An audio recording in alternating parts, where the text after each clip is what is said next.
నా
दुर्गां देवीं शरणमहं प्रपद्ये सुदरसिदरसे नमः कात्यायनाय विद्महे कन्याकुमारी धीमहि तन्नो दुर्गे प्रचोदयात्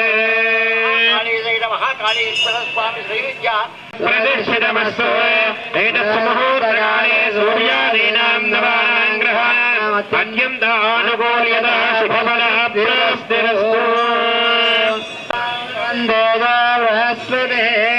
ध्रुवन्द्रेन्द्रस्याग्निष्टराष्ट्रं धारयतां ध्रुवम् समस्तो सूर्यकाले सूर्यादीनां नवानां ग्रहाणाम् अत्यन्त आनुकूल्यता फलसिद्धिरस्तु।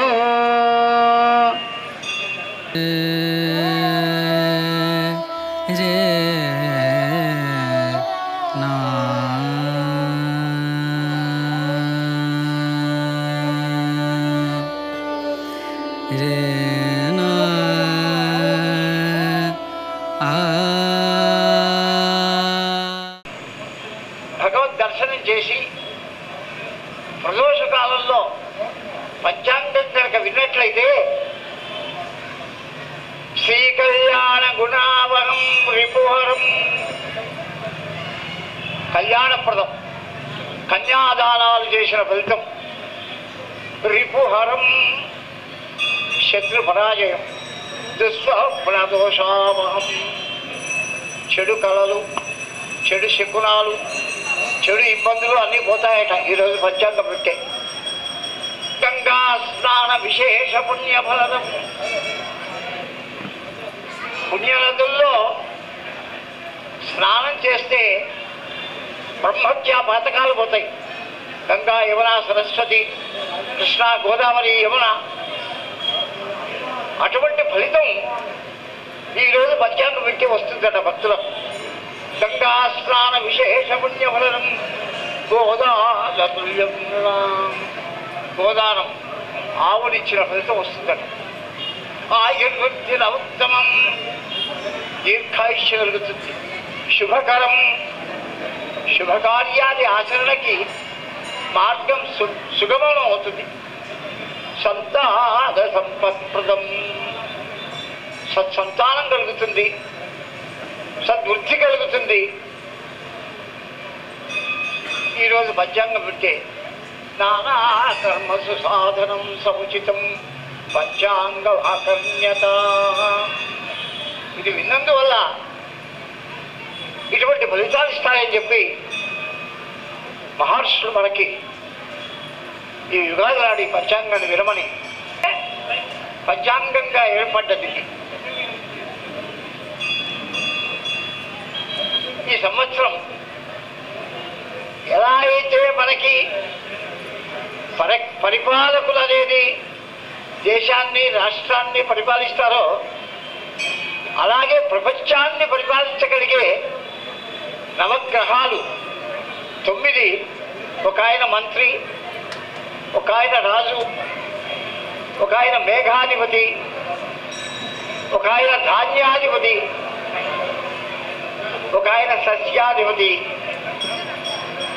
ఒక ఆయన యుద్ధ పరిణామాలకి అధిపతి, సేనాధిపతి. ఇలా గ్రహాలన్నీ వాటి వాటి యొక్క పదవుల్ని పొంది ఉంటాయి ఆ 9 గ్రహాలు. ఏ గ్రహం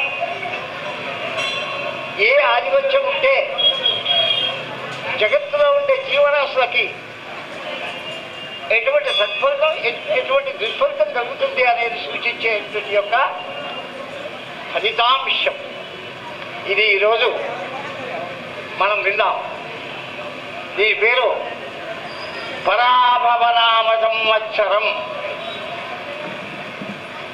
ఈ సంవత్సరంలో ఆయన పరిధిలో ఉంటే సమృద్ధిగా పాలించి చక్కగా పాడి పంటలన్నీ కూడా సమృద్ధిగా ఉంటాయి అనేది కృష్ణ పరమాత్మ యొక్క ఆశీర్వాదం.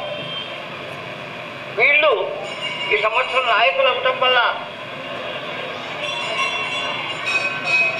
భారతదేశ ప్రజల జీవన ప్రమాణాలు పెరుగుట, దేశంలో సమస్యలు క్రమేపీ తొలగిపోవుట, విద్య న్యాయ వ్యవస్థలలో నిర్మాణాత్మక సంస్కారములు కలుగుట, ఉన్నత పదవులలో స్త్రీలకు ప్రాతినిధ్యము పెరుగుట, ఇద్దరు స్త్రీలకు అంతర్జాతీయ ఖ్యాతి లభించుట, వాణిజ్య రంగంపై విదేశీ ఆంక్షలను భారత ప్రభుత్వము సమర్థంగా ఎదుర్కొనుట, భారతదేశ ఆర్థిక పరిస్థితి మెరుగుపడుట, అంతర్జాతీయ వేదికలపై శత్రు దేశాల ఆరోపణలను భారతదేశం సమర్థంగా ఎదుర్కొనుట, భారతదేశ వాదనలకు మద్దతు పెరుగుట, ప్రాథమిక హక్కుల నెపంతో రాజ్యాంగ వ్యవస్థలపై దాడులకు కొన్ని దుష్టశక్తులు ప్రయత్నాలు చేయుట, న్యాయ వ్యవస్థ కేంద్ర ప్రభుత్వం సమర్థంగా ఎదుర్కొనుట, తూర్పు భారతదేశంలో అభివృద్ధికి సానుకూల పరిస్థితులు, తెలంగాణలో ప్రభుత్వం సమర్థతనే ఆర్థిక స్థితి మెరుగుపరచుట, రియల్ ఎస్టేట్ రంగంలో అభివృద్ధి కలుగుట, విద్యా వ్యవస్థపై ప్రత్యేక శ్రద్ధ ప్రభుత్వంలో తీసుకొనుట, దీర్ఘకాలిక ప్రయోజనాలతో కూడిన ప్రణాళికలు రూపొందించుట, సమస్యలను సమర్థంగా ఎదుర్కొనుట, చిత్ర పరిశ్రమ మీడియా రంగంలో అభివృద్ధి, చిత్ర పరిశ్రమలో వ్యక్తులకు మీడియా ప్రతినిధులకు ఖ్యాతి, వడగాడుపులు అధికముగా ఉండుట, నిత్యావసర వస్తువుల ధరలు పెరుగుట, రాజకీయ వ్యవస్థలో లోపాలను సవరించుటకు కేంద్ర రాష్ట్ర ప్రభుత్వాలు ప్రయత్నించుట, ప్రతిపక్ష పార్టీలు బలహీనపడుట, సముద్ర గర్భ పరిశోధనలలో కొంత అవరోధము కలుగుట, 2 లేదా 3 జాతీయ స్థాయి ప్రముఖ రాజకీయవేత్తల నిర్యాణము, ఉమ్మడి పౌరస్మృతి విషయంలో న్యాయస్థానాల్లో అనూఖ్య తీర్పు కలుగుట, అనూఖ్య సంఘటనలు జరుగుట, ప్రముఖ ఆధ్యాత్మికవేత్తలకు అనిష్ట సూచన, ప్రజలలో జీర్ణాశయ ఉదర సంబంధ శ్వాసకోశ వ్యాధులు పెరుగుట, కేరళ తమిళనాడు రాష్ట్రములకు అనిష్ట సూచన, భారీ నష్ట సూచన, ప్రముఖ నేతలకు అనిష్టములు, రాజస్థాన్ పంజాబ్లలో ప్రాకృతిక ఉపద్రవములు, ప్రజా కల్లోలములు, చైనా పాకిస్తాన్ బంగ్లాదేశ్లతో వివాదములు కొనసాగుట, పాకిస్తాన్ బంగ్లాదేశ్లో ఆర్థిక సంక్షోభం, ప్రాకృతిక ఉపద్రవములు, ఒకచో పాకిస్తాన్ ఆఫ్ఘనిస్తాన్లతో భూకంపములు కలుగుట, పాక్ చైనా మైత్రి బలపడుట, ప్రపంచంలో అనేక దేశాలలో జలప్రలయములు కలుగుట, వలసలు పెరుగుట కలగవచ్చు, చైత్ర వైశాఖ మాసంలో నిత్యావసర ధరలు పెరుగుట, ప్రముఖ కళాకారులకు అనిష్టము, అధిక జ్యేష్ఠ నిజ జ్యేష్ఠముల ఎందు వడగాడుపులు, మేఘ గర్జనలు, పిడుగుబాట్లు, ఉగ్రవాదుల దాడులు, శ్రావణ భాద్రముల ఎందు సస్యానుకూల వర్షములు కలగవచ్చు, ఛత్తీస్గఢ్ ఉత్తరప్రదేశ్ సామూహిక ప్రమాదములు, ఆశ్వీయ కార్తీక మాసముల నిత్యావసర వస్తువుల ధరలు తగ్గుట, పశ్చిమ సముద్ర తీర ప్రాంతములకు అనిష్టము, ఒకచో గుజరాత్ పంజాబ్ పాకిస్తాన్లో భూకంపముల సూచన, ప్రాకృతిక ఉపద్రవములు, మార్గశిర భవిష్యమాసములందు సంఘ విద్రోహ శక్తులు ప్రబలుట, కావేరీ తీర ప్రాంత వాసులకు అరిష్టం, మాఘ ఫాల్గుణ మాసములందు మాత్రం ప్రశాంతంగా ఉంటాయి. కొంత అభివృద్ధి గత సంవత్సరం కన్నా బృహస్పతి అనే శుభగ్రహం మంత్రి కావడం వల్ల ఈ సంవత్సరం కొంచెం అధిక ఫలితాన్ని వస్తుంది. భక్తులు ప్రజలు ప్రశాంతంగా జీవనం చేయగలిగే మార్గం ఈసారి శుభగ్రహముల యొక్క ఆధిపత్యం వల్ల కలుగుతుంది. ఈసారి గ్రహణాలు లేవు, కూడం కూడా పెద్దగా లేదు, వర్షాలు బాగా పడతాయి, పంటలు సమృద్ధిగా పడతాయి, పశువులు వాడి సమృద్ధిగా ఉంటుంది. శ్రీకృష్ణుడు స్థాన సంరక్షకుడు, పశుపాలకుడు, శ్రీకాయో వాళ్ళది ఆ రాశి అవుతుంది.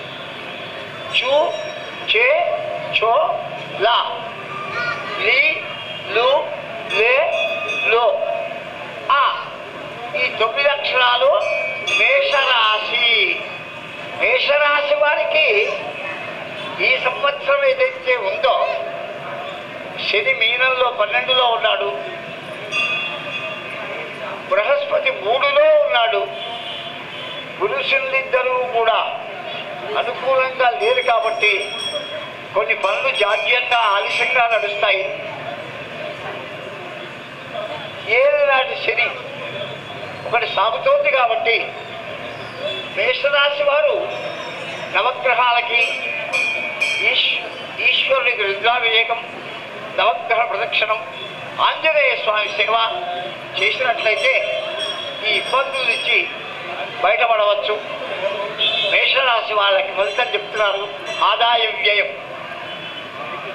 మేషరాశి వాళ్ళకి మేషరాశి వారికి ఆదాయం 11, వ్యయం 5, రాజ్యపూజ్యం 2, రాజ్య అవమానం 4. ఈ ఊ ఏ ఓ వా వి ఊ రోహిణి వే ఓ ఈ 9 అక్షరాలు ఎవరికైతే వస్తాయో వాళ్ళది వృషభ రాశి. వృషభ రాశి వారికి ఈసారి మంచి ఫలితం ఉంది. కారణం ఏమంటే 11లో శని, 2లో గురువు. వారు ఏదైనా శుభకార్యాది ఆచరణ కానీ అభివృద్ధి కలిగిన కార్యక్రమాలు కానీ చేయవచ్చు. ఏ వ్యవహారం చేసినా లాభిస్తుంది. వృషభ రాశి వారికి ఈ సంవత్సరం ఫలితం బాగుంది. ఆదాయ వ్యయాలు చెప్తారు. వృషభ రాశి వారికి ఆదాయం 5, వ్యయం 14, రాజ్యపూజ్యం 5, అవమానం 4.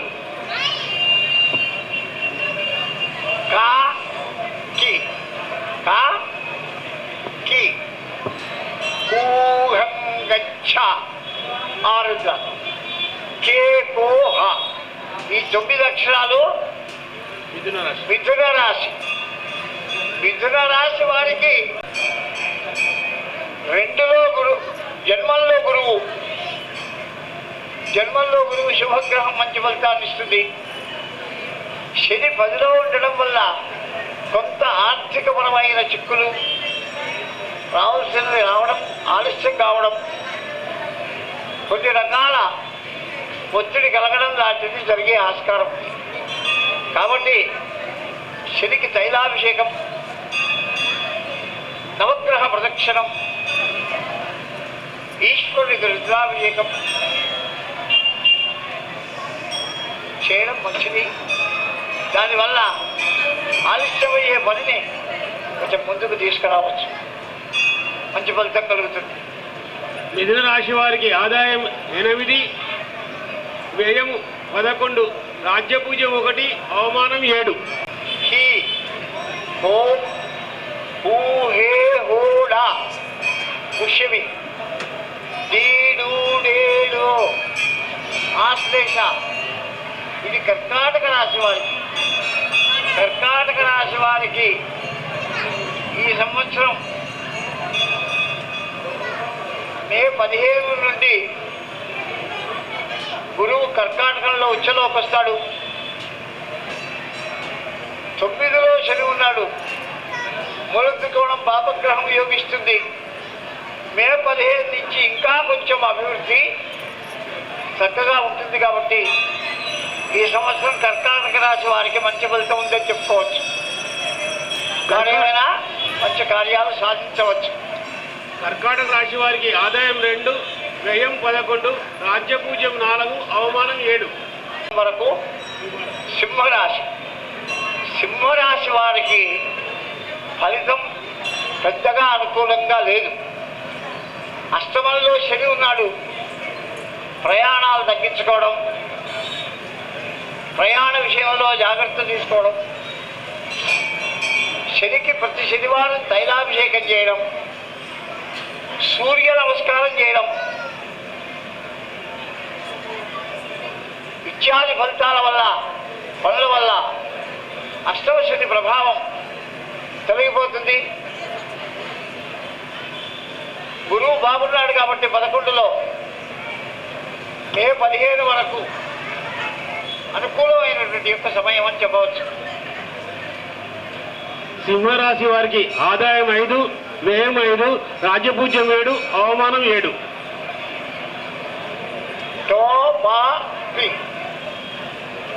భూషణాథ హస్త పేపో చిత్తార్థం కన్య.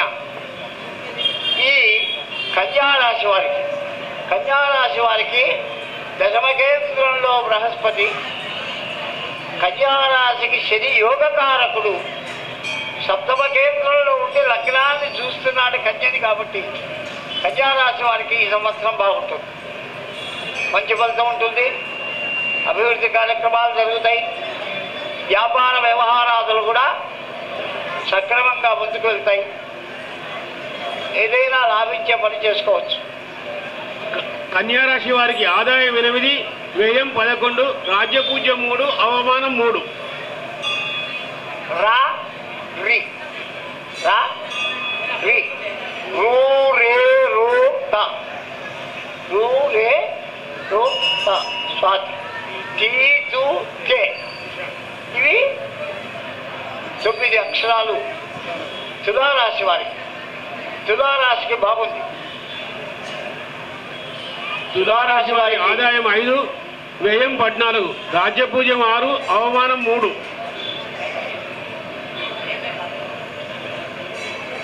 తో వృశ్చికం నా నీ నూనె నా నీ నూనె అనురాగ నో యా ఈ యు జ్యేష్ఠ. ఇది వృశ్చిక రాశి. వృశ్చిక రాశి వారికి 5లో శని, 8లో గురువు.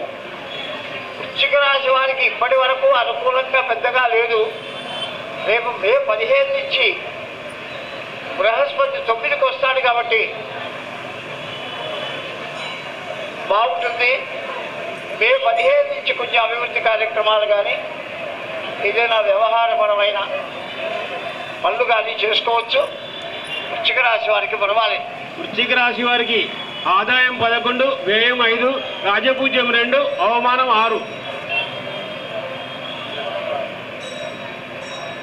యో బా బి, ఏ యో బా బి, మూల మూధాభాడ పూర్వాషాఢ, బే ఇవి ధనుర్రాశి. ధనుర్రాశి వారికి సప్తమంలో గురువు బాగున్నాడు. అదైనా మే 15 వరకే. అర్థాష్టమ శని, 4లో శని ఉండడం వల్ల పనులు చాలా ఇబ్బందికరంగాను చాలా ఆలస్యంగాను ముందుకు సాగుతూ ఉంటాయి. తద్దోషం పోవడానికి నవగ్రహ ప్రదక్షిణం చేసి ఈశ్వరాభిషేకం చేసి శని జపం చేయించుకుంటే మంచిది. ప్రయాణాదుల్లో జాగ్రత్త తీసుకోవడం మంచిది. ధనుర్రాశి వారికి ఆదాయం 14, వ్యయం 11, రాజ్యపూజ్యం 5, అవమానం 6. ఓ జా జీ జూ జే జో ఖ గా గి, ఈ అక్షరాలు మకర రాశికి.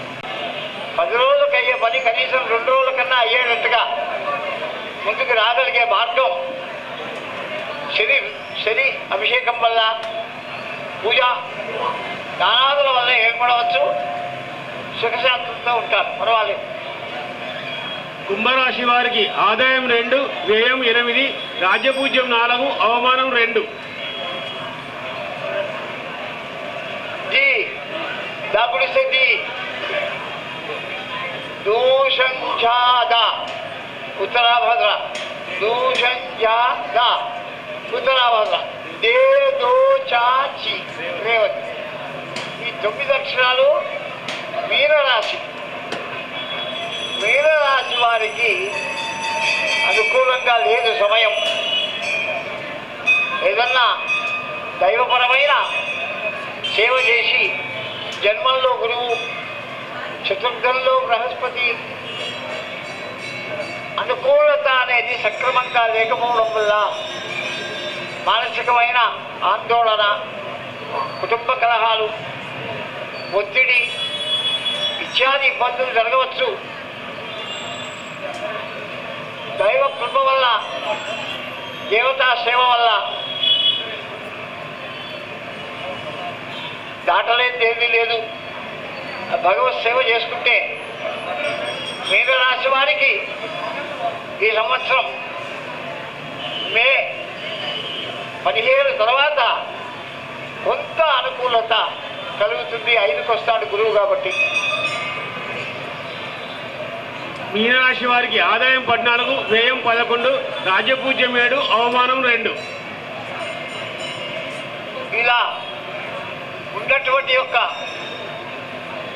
ఈ ఫలితాల వల్ల కృషితో నాస్తి దుర్భిక్షం, జపతో నాస్తి పాతకం. కష్టపడితే మానవుడు సుఖపడతాడు. వ్యవసాయం చేస్తే కడుపు నిండా తిండి పట్టించుకొని తినచ్చు. భగవంతుడి యొక్క కృప కలిగింది అంటే ఎటువంటి ఇబ్బందులైనా తొలగిపోయి మహాకాళీశ్వర స్వామి ఈరోజు ఈ పంచాంగ శ్రవణం చేసినటువంటి మీ అందరికీ కూడా ఆయురారోగ్య ఐశ్వర్యాన్ని సంపదలు కలగజేసి మీకు సరైనటువంటి యొక్క పుత్రపౌత్రాభివృద్ధినిచ్చి సత్సంతానానికి అభివృద్ధినిచ్చి మిమ్మల్ని కాపాడుగాక అని చెప్పి మహాకాళీశ్వర స్వామి దేవస్థానం తరఫున ఆశీర్వదిస్తూ ఈ పంచాంగ పఠనాన్ని ఇంతటితో ముగిస్తున్నాం.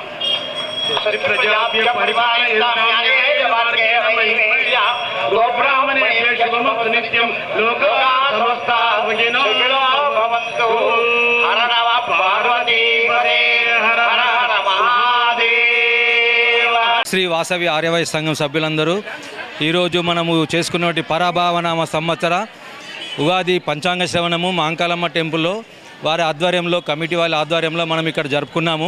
ఈ కార్యక్రమానికి విచ్చేసినటువంటి అందరికీ కూడా మా తరఫున శుభాకాంక్షలు తెలుపుతున్నాము. తర్వాత మేము ఈ కార్యక్రమాన్ని 2 సంవత్సరాలుగా జయప్రదం, పోయిన సంవత్సరము ఈ సంవత్సరము జరుపుకున్నాము.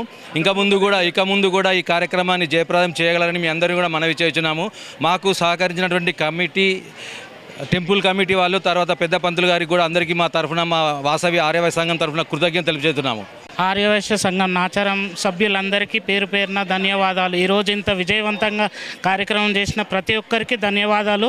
మరియు ఈ ఆలయ కమిటీ వాళ్ళు ప్రతి సంవత్సరం ఇలా మాకు సహకరించినందుకు చాలా ధన్యవాదాలు. వాళ్ళకు కూడా వేద పండితులు కూడా వాళ్ళు మాకు సహకరించి టైం కేటాయించి మా కార్యక్రమాన్ని విజయవంతం చేసినందుకు పేరు పేరున ప్రతి ఒక్కరికి మరోసారి ధన్యవాదాలు.